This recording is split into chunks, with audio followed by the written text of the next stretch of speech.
Kalau dekat luar negara, dia akan belajar makhraj dulu. Kita belajar makhraj masa bila? Kita belajar makhraj, bukan belajar huruf tau, belajar makhraj. Biasanya masa bila? Biasanya kat Malaysia, bila orang tu dah pandai mengaji, baru dia belajar makhraj.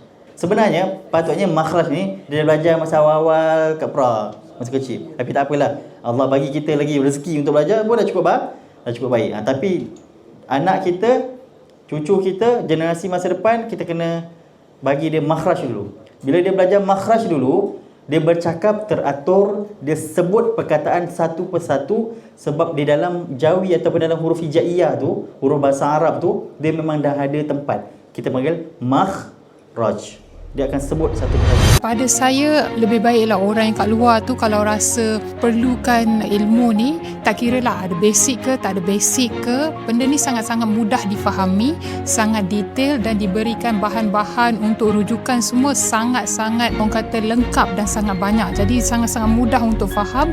Jangan pernah rasa ragu-ragu ataupun takut-takut untuk mencuba, sebab ini adalah saham kita di dunia dan di akhirat juga. Jangan lepaskan peluang untuk belajar Al-Quran dengan cara yang lebih mudah, lebih senang. Klik link yang tertera di bawah ini sekarang.